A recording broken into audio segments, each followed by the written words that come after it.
അപ്പോൾ നമ്മുടെ 2024 neat and exam വളരെ നല്ല രീതിയിൽ കഴിഞ്ഞു. ഇനി നമുക്ക് മുന്നിലുള്ളത് എന്നാണ് റിസൾട്ട് വരിക, അതുപോലെ തന്നെ നമ്മളെ പേപ്പറിന്റെ അനാലിസിസ്, അതുപോലെ തന്നെ ഇമ്പോർട്ടൻ്റ് ആയിട്ടുള്ള കാര്യമാണ് ഫർദർ ആയിട്ടുള്ള നമ്മുടെ പ്ലാനിങ് എങ്ങനെയാണെന്നുള്ളത്. ഭാട്ടിയ കാലിക്കറ്റിന്റെ പാർട്ട് എന്നുള്ള നമ്മുടെ MDS പ്രിപ്പറേഷന്റെ പ്ലാനുകളൊക്കെ എന്തായിരിക്കും എന്നുള്ളത് നമ്മൾ ഡീറ്റെയിൽ ആയിട്ട് ഡിസ്കസ് ചെയ്യാം. ഇനിഷ്യലി പറയുകയാണെങ്കിൽ നമ്മുടെ എക്സാമിന്റെ പാറ്റേൺ എന്താണ് അതിനെ കുറിച്ചിട്ട് പറയാൻ? എക്സാമിന്റെ പാറ്റേൺ കുട്ടികളുടെ അടുത്ത് നിന്ന് മോസ്റ്റ്ലി നമ്മൾ ഫീഡ്ബാക്ക് വരുന്നിരിക്കുന്നത് ഒരു മോഡറേറ്റ് ടഫ് ലെവലാണ് പേപ്പർ നിൽക്കുന്നത് എന്നുള്ളതാണ്. ആൻഡ് ആൾസോ അതിലുള്ള ഒരു ക്യാച്ച് ആയിട്ടുള്ള കാര്യം എന്താണെന്ന് വെച്ച് കഴിഞ്ഞാൽ MDMSന്റെ പാറ്റേണിലേക്ക് അത് മൂവ് ചെയ്യുന്നുണ്ട്, ഷിഫ്റ്റ് ആവുന്നുണ്ട്. അത് ആക്ച്വലി MDMSന്റെ പാറ്റേൺ അല്ല, ഇന്റർനാഷണലി അക്സെപ്റ്റ് ചെയ്ത് വരുന്ന MCQ ചോദിക്കുമ്പോൾ ക്ലിനിക്കലി പേഷ്യന്റ് ഓറിയന്റഡ് ആയി ചോദിക്കും. ഡയറക്റ്റ് ആയിട്ട് ക്വസ്റ്റ്യൻസ് ചോദിക്കുന്ന ഉപരിയായിട്ട് ക്ലിനിക്കലി ഓറിയന്റഡ് ആയിട്ട് സിനാരിയോ ബേസ് ചെയ്തിട്ട് ക്വസ്റ്റ്യൻസ് ചോദിക്കാനുള്ളതാണ്. പാത്തോളജിന്നോ ബയോകെമിസ്ട്രിന്നോ എൻസൈമോ അതിൽ വരുന്ന ഫൈൻഡിങ്ങോ ചോദിക്കുന്നതിന് പകരമായിട്ട് അതൊരു പേഷ്യന്റ് റിലേറ്റഡ് ആയി ചോദിക്കുന്നു, ആ പേഷ്യന്റിൽ കാണുന്ന ഫൈൻഡിങ് എന്നുള്ള രൂപത്തിലേക്ക് പോകുന്നു. ലെങ്തി ആയിട്ടുള്ള ക്വസ്റ്റ്യൻസ്. എക്സാക്ട്ലി. ഇപ്പോൾ കൺസെപ്റ്റ് ഓറിയന്റഡ് ആയിട്ടുള്ള ടീച്ചിങ്ങിലേക്ക് ടുവേർഡ്സ് ഇൻക്ലൈൻ ചെയ്യുന്ന രൂപത്തിലേക്കാണ് ഈ കാര്യങ്ങൾ മൂവ് ചെയ്തുകൊണ്ടിരിക്കുന്നത്. നമ്മളൊരു 5 to 6 years ആയിട്ട് MDSന്റെ കൺസെപ്ച്വൽ ടീച്ചിങ് തന്നെയാണ് നമ്മൾ അഡാപ്റ്റ് ചെയ്തുകൊണ്ടിരിക്കുന്നത്. ഈവൻ ഈ ടൈപ്പ് ഓഫ് ക്വസ്റ്റ്യൻസ് നമ്മളൊരു 2-3 വർഷം മുന്നേ തന്നെ എക്സ്പെക്ട് ചെയ്തതാണ്. സ്ലോലിയിലെ ചേഞ്ചസ് വന്നു. ഈ വർഷമാണ് കംപ്ലീറ്റ്ലി നമ്മൾ എക്സ്പെക്ട് ചെയ്ത രൂപത്തിലുള്ള ഒരു പാറ്റേൺ വന്നത്. എന്തുകൊണ്ട് എക്സ്പെക്ട് ചെയ്തെന്ന് വെച്ച് കഴിഞ്ഞാൽ MDMS എക്സാമിൽ ഇതേപോലത്തെ മാറ്റങ്ങൾ നമ്മൾ ഓൾറെഡി കണ്ടുകൊണ്ടിരുന്നതാണ്. സോ വരുന്ന വർഷങ്ങളിൽ ഇതേപോലെയുള്ള കൺസെപ്റ്റ് ഓറിയന്റഡ് ടീച്ചിങ്, ലെങ്തി ആയിട്ടുള്ള ക്വസ്റ്റ്യൻസ് ആൻഡ് ക്ലിനിക്കൽ റിലേറ്റഡ് ആയിട്ടുള്ള പേഷ്യൻസ് റിലേറ്റഡ് ആയിട്ടുള്ള ക്വസ്റ്റ്യൻസ് തന്നെയാണ് നമ്മൾ എക്സ്പെക്ട് ചെയ്യാൻ പോകുന്നത്. അല്ലെ, സിംഗിൾ ബുക്കിനെ അല്ലെങ്കിൽ ഡിപ്പെൻഡ് ചെയ്ത് പ്രിപ്പറേഷൻസ് കൊണ്ടുപോകുന്നതിലുപരിയായിട്ട് എല്ലാ സബ്ജക്റ്റിന്റെയും പ്രീവിയസ്ലി എല്ലാ ഒരു കോച്ചിങ്ങും അങ്ങനെ തന്നെ ആയിരുന്നു. MDMSന്റെ ആണെങ്കിലും MDSന്റെ ആണെങ്കിലും ഒരു സിംഗിൾ ബുക്ക് ബുക്സിൻസ് വരും. ഇപ്പോൾ ഡെന്റൽ പൾസ് വളരെ നല്ല ബുക്കാണ്, എല്ലാ കണ്ടന്റും അതിലുണ്ട്. പക്ഷെ അതിലെ സ്റ്റുഡൻസിനോട് പഠിക്കാൻ പറയുന്ന ബുക്കും അത് തന്നെയാണ്. ഓക്കെ, അപ്പോൾ പ്രാക്ടീസ് ചെയ്യുമ്പോൾ അതിൽ അതേ ക്വസ്റ്റ്യൻസ് വരും എന്നുള്ള ശീലങ്ങൾ ഉണ്ടായിരുന്നു. അപ്പോൾ അന്ന് പ്രാക്ടീസ് ചെയ്യുന്നു. ഇപ്പൊ അങ്ങനെയല്ല വരുന്നത്. ഇപ്പോൾ അതിൽ വരുന്ന ക്വസ്റ്റ്യൻസ് അല്ലെങ്കിൽ ടോപ്പിക്സ് ഉണ്ടാവും, പക്ഷെ സ്റ്റിൽ എല്ലാ ക്വസ്റ്റ്യനും ഒരു പുതിയ ഫ്രെയിമിലാണ് വന്നുകൊണ്ടിരിക്കുന്നത് എന്നുള്ളതാണ്. പിന്നെ അതിൽ വരുന്ന ഒരു സെക്കൻഡ് ഒപ്പീനിയൻ എന്ന് വെച്ച് കഴിഞ്ഞാൽ ടൈമാണ്. ടൈം എനിക്ക് പറയാനുള്ളത് ടൈം നമ്മളെ NB national board of examination reconsider ചെയ്യണം എന്നുള്ളതാണ്. കാരണം MDMS എക്സാമിൽ ആദ്യം 300 ക്വസ്റ്റ്യനാണ് ഉണ്ടായിരുന്നത്.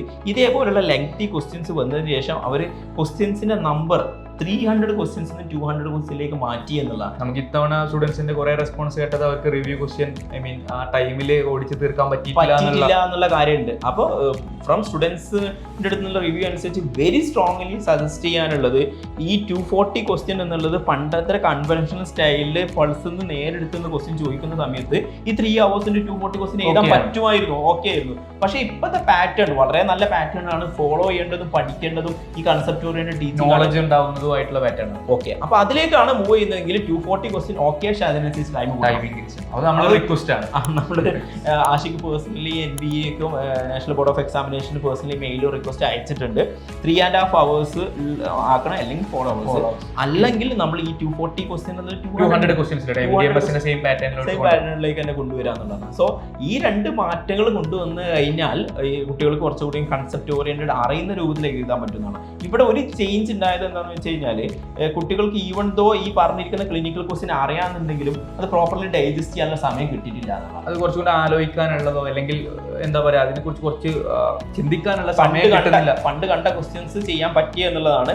അതുകൊണ്ട് പുതിയ സ്റ്റുഡൻസിനോട് പറയാനുള്ളത് അടുത്ത വർഷം ഈവൻ ദോ ആഷിക്ക് റിക്വസ്റ്റ് അയച്ചിട്ട് അത് അക്സെപ്റ്റ് ചെയ്തിട്ടില്ല എന്നുണ്ടെങ്കിൽ നിങ്ങൾക്ക് എക്സ്പെക്ട് ചെയ്യാൻ പറ്റൂല 240 ക്വസ്റ്റ്യൻസിന് 3.5 hour 4 hours കിട്ടുന്നുള്ളൂ. ഈ 240 ക്വസ്റ്റ്യൻസ് 3 hours കൊണ്ട് പ്രാക്ടീസ് ചെയ്യാൻ പറ്റിയ രൂപത്തിലേക്ക് തന്നെ നിങ്ങളുടെ പ്രിപ്പറേഷൻസ് നിങ്ങൾ കൊണ്ടുവരണം എന്നുള്ളതാണ് പറയാനുള്ളത്. ആൻഡ് സെക്കൻഡ് തിങ്, റിസൾട്ട് എന്ന് വരും. റിസൾട്ട് നമ്മൾ എക്സ്പെക്ട് ചെയ്യുന്നത് വിത്തിൻ 10 days തന്നെയാണ്. അതൊരു മാർച്ച് ലാസ്റ്റത്തെ ദിവസങ്ങളിൽ തന്നെയാണ് നമ്മൾ എക്സ്പെക്ട് ചെയ്യുക. കാരണം ലാസ്റ്റ് ഇയർ നമുക്ക് കറക്റ്റായിട്ട് അറിയാം.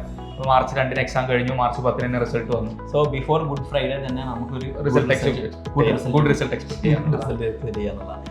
സോ സെക്കൻഡ് ടോപ്പിക് നമുക്ക് കംപ്ലീറ്റ് ചെയ്യാം. തേർഡ് ടോപ്പിക്, ഫസ്റ്റ് പറഞ്ഞതിൽ ആ എൻഡ് പോയിന്റ് നിങ്ങൾ സ്ട്രെസ് ചെയ്ത് വായിക്കണം.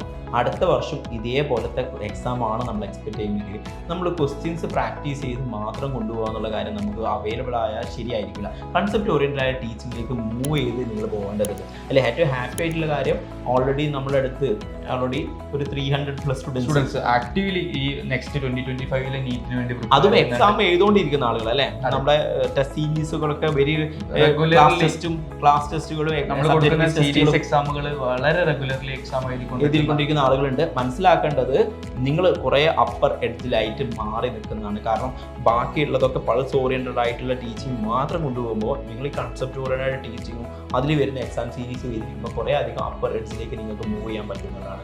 സോ അടുത്ത വർഷത്തേക്ക് ഈ പറഞ്ഞിരിക്കുന്ന ടൈം അഡ്ജസ്റ്റഡ് അല്ല എന്നുണ്ടെങ്കിൽ നിങ്ങളുടെ പ്രാക്ടീസിങ് നിങ്ങൾ ഇപ്പോഴും തന്നെ സ്റ്റാർട്ട് ചെയ്യേണ്ടതാണ്. ഡെഫിനറ്റ്ലി സ്റ്റാർട്ട് ചെയ്യേണ്ടത്. അതിന് വേണ്ടിയിട്ട് തന്നെ നമ്മൾ അഡ്മിഷൻ ഫെസ്റ്റിവൽ തന്നെ കീപ്പ് ചെയ്യുന്നുണ്ട്. അഡ്മിഷൻ ഫെസ്റ്റിവൽ എന്ന് പറഞ്ഞു കഴിഞ്ഞാൽ ഒരു ഇയറിൽ ഏറ്റവും അവൈലബിൾ ആയിട്ടുള്ള ഏറ്റവും അഡ്മിഷന് ഏറ്റവും എന്താ പറയുക എക്കണോമിക്കലി ഫീസിബിൾ ആയിട്ടുള്ള രൂപത്തിലേക്ക് നമ്മൾ ചെയ്യുന്ന ഒരു ടൈമാണ് എവരി ഇയർ. എക്സാം കഴിഞ്ഞ ഉടനെ നമ്മൾ കീപ്പ് ചെയ്യാറുണ്ട്.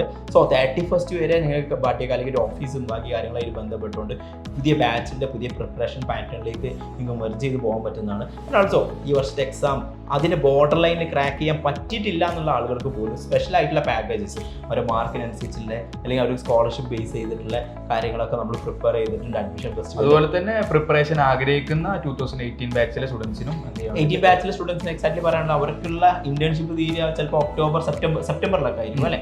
സെപ്റ്റംബർ ഭയങ്കര ആപ്റ്റ് ആയിട്ടുള്ള സമയമാണ് ഒരു പ്രിപ്പറേഷൻ തുടങ്ങേണ്ട.